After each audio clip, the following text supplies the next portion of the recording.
Both poverty and riches are the offspring of thought. Chapter 2.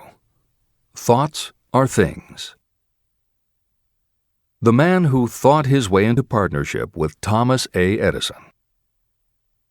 Truly, thoughts are things, and powerful things, when they are mixed with definiteness of purpose, persistence, and a burning desire for their translation into riches or other material objects. Some years ago, Edwin C. Barnes discovered how true it is that you really can think and grow rich. His discovery did not come about at one sitting. It came little by little, beginning with a burning desire to become a business associate of the great Thomas Edison. One of the chief characteristics of Barnes' desire was that it was definite. He wanted to work with Edison, not for him. Pay close attention to the story of how he turned his desire into reality, and you'll have a better understanding of the principles that lead to riches. When this desire, or this thought, first flashed into his mind, he was in no position to act upon it. Two problems stood in his way.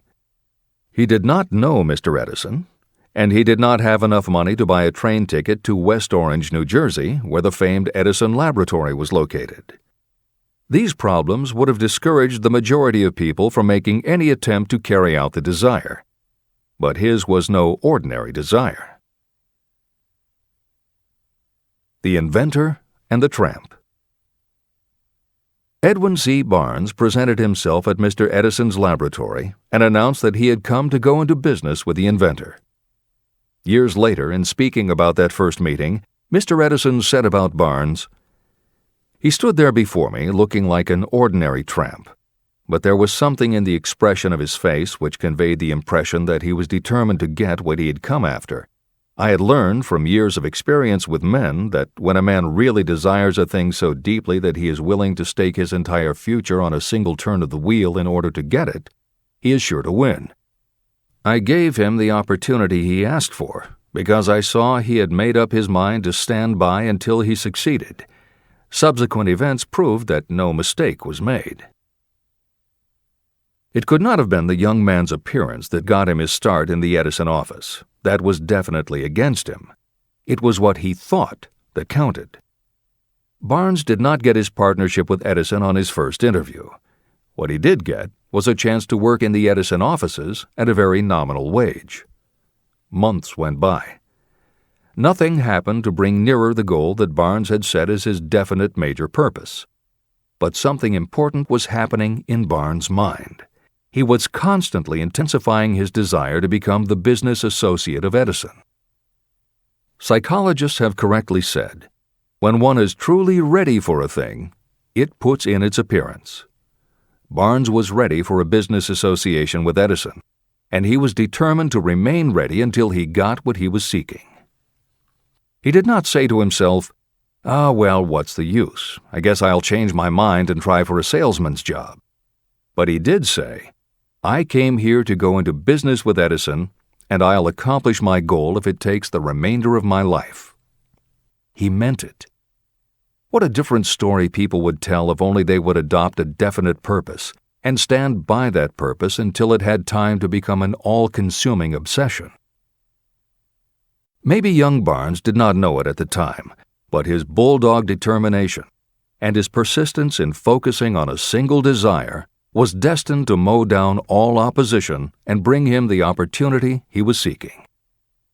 When the opportunity came, it appeared in a different form and from a different direction than Barnes had expected. That is one of the tricks of opportunity. It has a sly habit of slipping in by the back door, and often it comes disguised in the form of misfortune or temporary defeat. Perhaps this is why so many people fail to recognize opportunity. Mr. Edison had just perfected a new device, known at that time as the Edison dictating machine. His salesmen were not enthusiastic about the machine. They did not believe it could be sold without great effort. Barnes saw his opportunity. It had crawled in quietly, hidden in a queer-looking machine that interested no one but Barnes and the inventor. Barnes knew he could sell the Edison dictating machine, and he told Edison so. Edison decided to give him his chance. and Barnes did sell the machine. In fact, he sold it so successfully that Edison gave him a contract to distribute and market it all over the nation. Out of that business association, Barnes made himself rich in money, but he did something infinitely greater. He proved that you really can think and grow rich.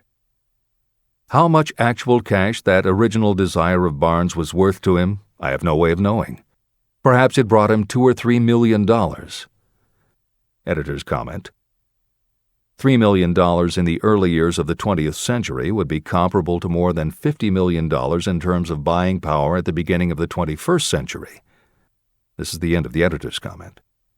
But the amount becomes insignificant compared with the greater asset he acquired: the definite knowledge that an intangible impulse of thought can be transmuted into material rewards by the application of known principles.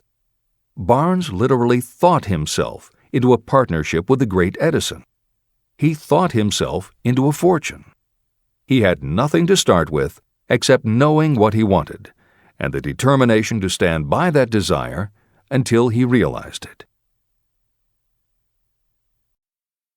3 feet from gold. One of the most common causes of failure is the habit of quitting when you're overtaken by temporary defeat. Every person is guilty of this mistake at one time or another. During the gold rush days, an uncle of my friend R.U. Darby was caught by gold fever, and he went west to Colorado to dig and grow rich. He had never heard that more gold has been mined from the thoughts of men than has ever been taken from the earth. He staked a claim and went to work with pick and shovel. After weeks of labor, he was rewarded by the discovery of the shining ore. He needed machinery to bring the ore to the surface. Quietly, he covered up the mine and returned to his home in Williamsburg, Maryland. He told his relatives and a few neighbors about the strike. They got together the money for the machinery and had it shipped. R.U. Darby decided to join his uncle, and they went back to work the mine. The first car of ore was mined and shipped to a smelter. The returns proved they had one of the richest mines in Colorado. A few more cars of that ore would clear their debts. Then would come the big killing in profits. Down went the drills. Up went the hopes of Darby and Uncle. Then something happened. The vein of gold ore disappeared.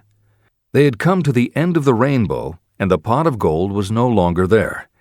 They drilled on, desperately trying to pick up the vein again, all to no avail. Finally, they decided to quit. They sold the machinery to a junkman for a few $100s and took the train back home. The junkman called in a mining engineer to look at the mine and do a little calculating. The engineer advised that the project had failed because the owners were not familiar with fault lines. His calculations showed that the vein would be found just 3 feet from where the Darbys had stopped drilling. And that is exactly where it was found. The junkman took millions of dollars in ore from the mine because he knew enough to seek expert counsel before giving up. Long afterward, Mr. Darby recouped his loss many times over when he made the discovery that desire can be transmuted into gold. The discovery came after he went into the business of selling life insurance. Never forgetting that he lost a huge fortune because he stopped 3 feet from gold, Darby profited by the experience in his newly chosen field. He simply said to himself, "I stopped 3 feet from gold, but I will never stop because men say no when I ask them to buy insurance." Darby became one of a small group of men who sell over $1 million in life insurance annually. He owed his stickability to the lesson he learned from his quitability in the gold mining business. Before success comes in anyone's life, that person is sure to meet with much temporary defeat, and perhaps some failure. When defeat overtakes a person, the easiest and most logical thing to do is to quit. That is exactly what the majority of people do. More than 500 of the most successful people this country has ever known told me their greatest success came just one step beyond the point at which defeat had overtaken them. Failure is a trickster with a keen sense of irony and cunning. It takes great delight in tripping you just when success is almost within reach. Editor's comments. Napoleon Hill's creed, "Every failure brings with it the seed of an equivalent success," was the inspiration for entrepreneur and motivational speaker Wayne Allen Root to write his book, The Joy of Failure. Published in the late 1990s, it not only tells Wayne's personal story of using his failures as stepping stones to success, he also recounts stories from other successful people, which prove that the rich and famous got to be that way only because of what they learned from their failures. People such as Jack Welch, the hugely successful CEO of General Electric, who early in his career failed dramatically when a plastics plant for which he was responsible blew up. Billionaire Charles Schwab was a failure at school and university, flunking basic English twice due to a learning disability, and then failed on Wall Street more than once before he thought of the idea that grew to make him very rich indeed. Sylvester Stallone, Bruce Willis, Oprah Winfrey, Bill Clinton, Stephen Jobs, Donald Trump, and a host of other equally well-known achievers all had to fail in order to learn the lessons that ultimately made them successes. Every one of them was a failure, but none of them was defeated. Charles F. Kettering, who patented more than 200 inventions including the automobile ignition, the spark plug, Freon for air conditioners, and the automatic transmission, said, "From the time a person is 6 years old until he graduates from college, he has to take 3 or 4 examinations a year. If he flunks once, he is out. But an inventor is almost always failing. He tries and fails maybe 1,000 times. If he succeeds once, then he's in." These two things are diametrically opposite. We often say that the biggest job we have is to teach a newly hired employee how to fail intelligently. We have to train him to experiment over and over and to keep on trying and failing until he learns what will work. Failures are just practice shots. This is the end of the editor's comment. A 50-cent lesson in persistence. Shortly after Mr. Darby received his degree from the University of Hard Knocks, he witnessed something that proved to him that no does not necessarily mean no. One afternoon, he was helping his uncle grind wheat in an old-fashioned mill. The uncle operated a large farm on which a number of sharecropper farmers lived. Quietly, the door was opened, and a small child, the daughter of a tenant, walked in and took her place near the door. The uncle looked up, saw the child, and barked at her roughly, "What do you want?" Meekly, the child replied, "My mom says to send her 50 cents. "I'll not do it," the uncle retorted. "Now you run on home." But she did not move. The uncle went ahead with his work, not noticing that she did not leave. When he looked up again and saw her still standing there, he said, "I told you to go on home. Now go or I'll take a switch to you." But she did not budge. The uncle dropped a sack of grain he was about to pour into the mill hopper and started toward the child. Darby held his breath. He knew his uncle had a fierce temper.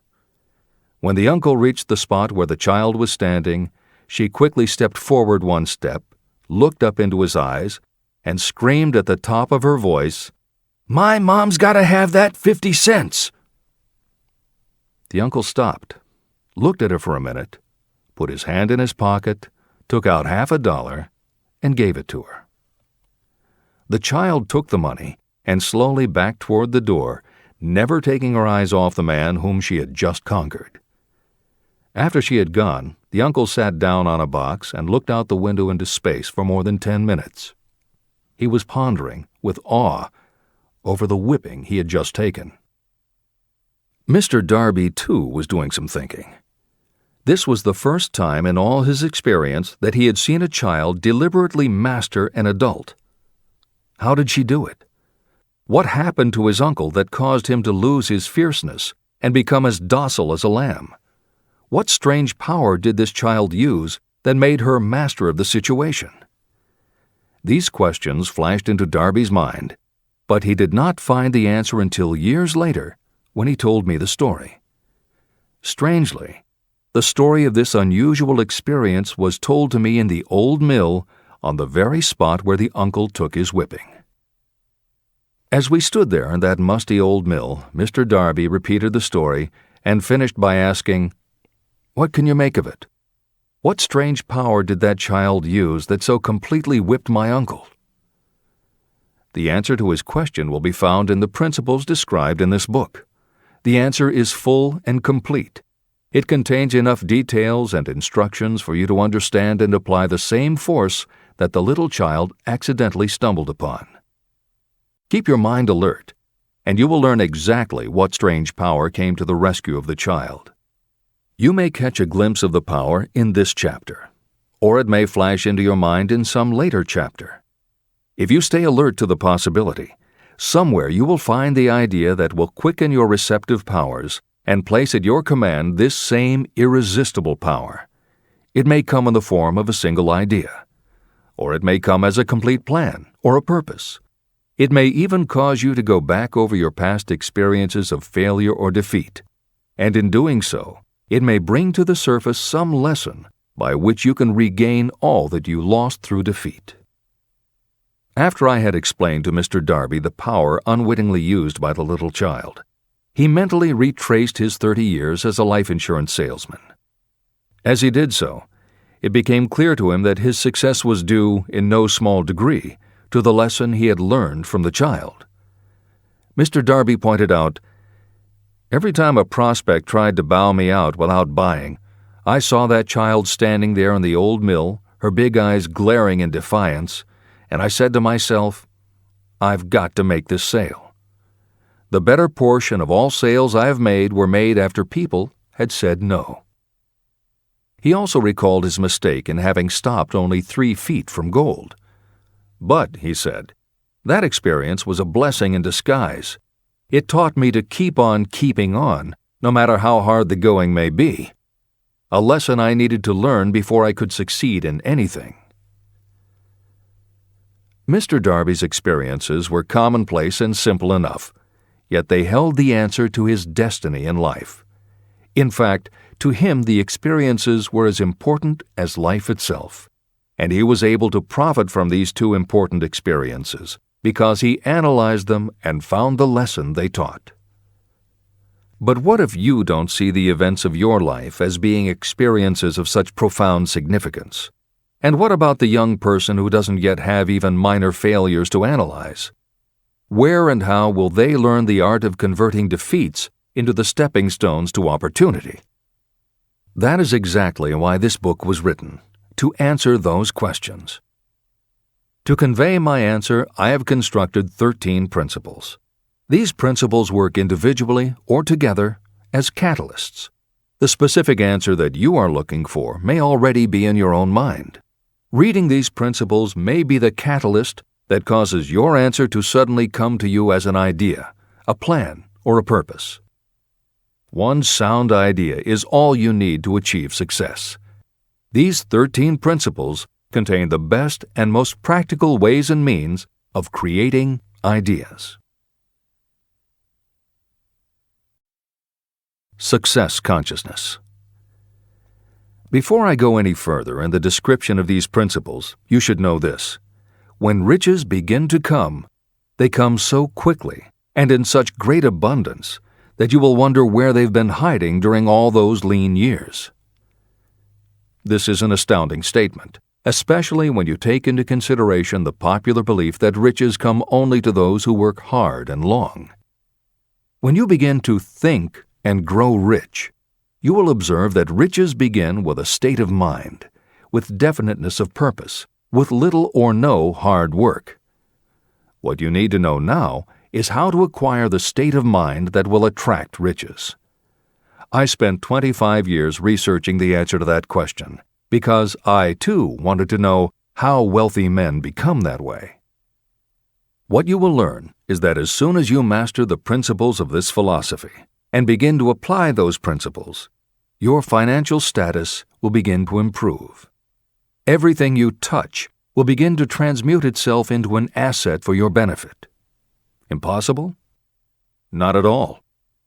One of the main weaknesses the average person suffers is too much familiarity with the word impossible. We know all the rules that will not work.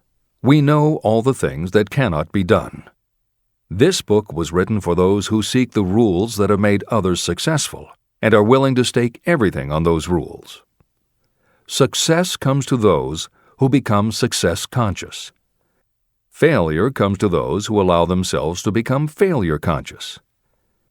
The object of this book is to help you learn the art of changing your mind from failure consciousness to success consciousness. Another weakness is the habit of measuring everything and everyone by your own impressions and beliefs. Some of you reading this will have trouble believing that you can think and grow rich because your thought habits have been steeped in poverty, misery, failure, and defeat. This kind of thinking reminds me of the story about the man who came from China to study at the University of Chicago. One day, President Harper met this young man on campus and stopped to chat with him for a few minutes. He asked what had impressed him as being the most noticeable characteristic of the American people. "Why," the student exclaimed, "the unusual shape of your eyes." It's all a matter of perspective and habit. The same is true of your belief in what a person can achieve. If you have formed the habit of seeing life only from your own perspective, you may make the mistake of believing that your limitations are in fact the proper measure of limitations. The impossible Ford V8 motor. When Henry Ford decided to produce his famous V8 motor, he chose to build an engine with the entire 8 cylinders cast in one block. Ford instructed his engineers to produce a design for the engine. The design was drawn up on paper, but the engineers agreed to a man that it was simply impossible to cast an 8-cylinder engine block in one piece. Ford said, "Produce it anyway." But they replied, "It's impossible." "Go ahead," Ford commanded, "and stay on the job until you succeed, no matter how much time is required." So the engineers went ahead. 6 months went by. Nothing happened. Another 6 months passed, and still nothing. The engineers tried every conceivable plan to carry out the orders, but the thing seemed out of the question. Impossible. At the end of the year, Ford again checked with his engineers, and again they told him they had found no way to carry out his orders. "Go right ahead," said Ford. "I want it, and I'll have it." They went ahead. And then, as if by a stroke of magic, the secret was discovered. The Ford determination had won once more. Henry Ford was a success because he understood and applied the principles of success. One of these principles is desire, knowing clearly what you want.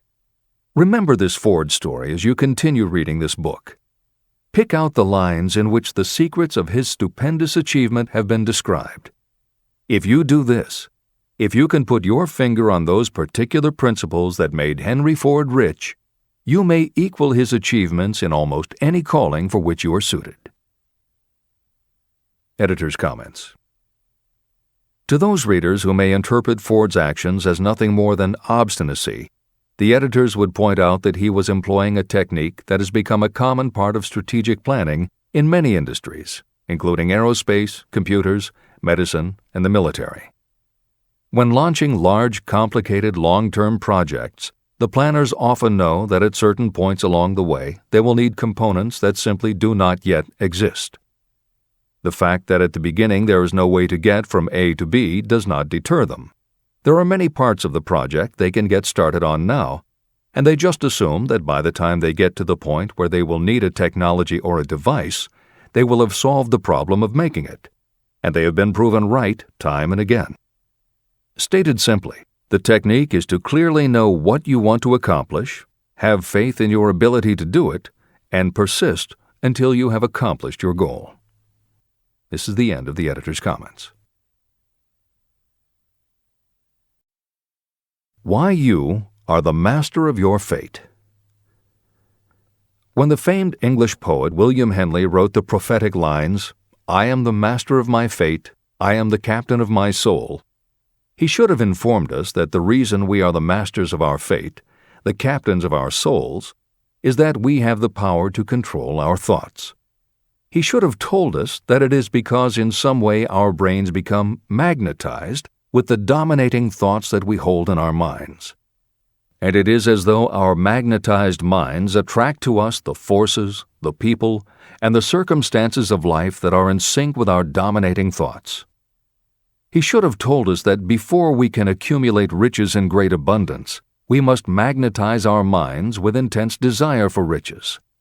That we must become money-conscious until the desire for money drives us to create definite plans for acquiring it.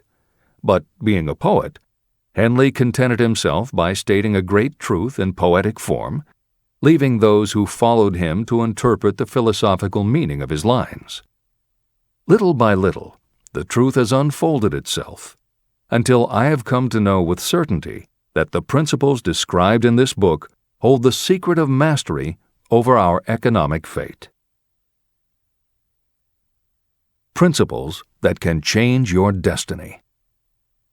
We are now ready to examine the first of these principles, and as we do, I ask you to maintain a spirit of open-mindedness.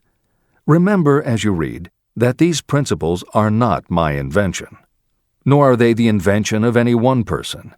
These principles have worked for literally millions of people.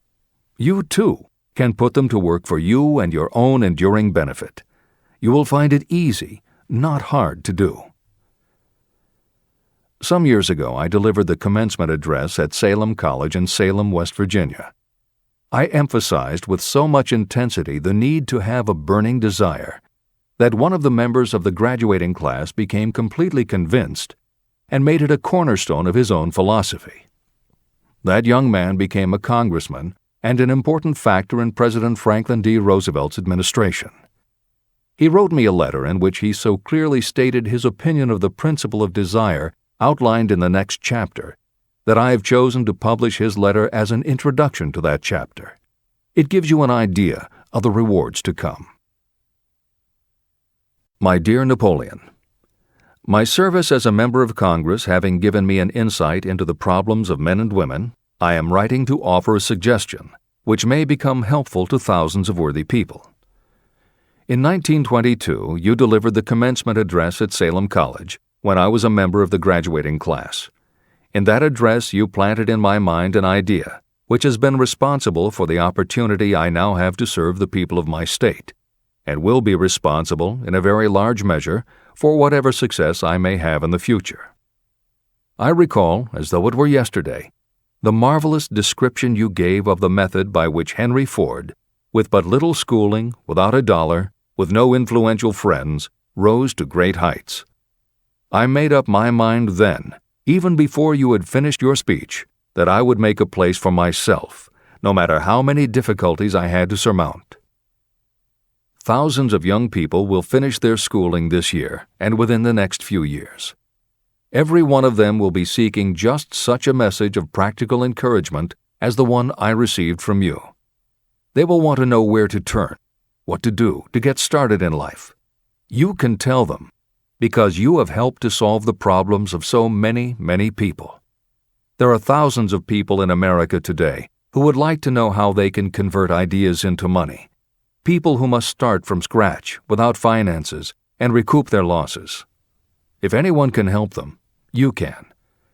If you publish the book, I would like to own the first copy that comes from the press, personally autographed by you. With best wishes, believe me, cordially yours, Jennings Randolph. Since that time in 1922, I watched Jennings Randolph rise to become one of the nation's leading airline executives, a great inspirational speaker, and a United States Senator from West Virginia. 35 years after I made that speech, it was my pleasure to return to Salem College in 1957 and deliver the baccalaureate sermon. At that time, I received an honorary Doctor of Literature degree from Salem College. Editor's comments. As you begin the next chapter, the editors would like to reinforce the earlier statement that what you are reading is not just a collection of theories out of which you can cherry-pick what you like. The 13 principles of success were proven by the real-life experiences of the long list of famous successful people cited earlier by Napoleon Hill. His techniques are also practiced and endorsed by the contemporary experts and authors whom the editors mentioned following Hill's list. More than 60 million people have purchased copies of the book that you are now holding in your hands. If this book has proven to be that successful, surely you owe it to yourself to give it every chance to work for you too. Read it. Don't question it. Do it. If you don't, if you think that you know better than Napoleon Hill, if you decide to pick and choose the parts that you will believe or follow, then if you don't succeed, you will never know if your failure lies with this book or with you. This is the end of the editor's comments.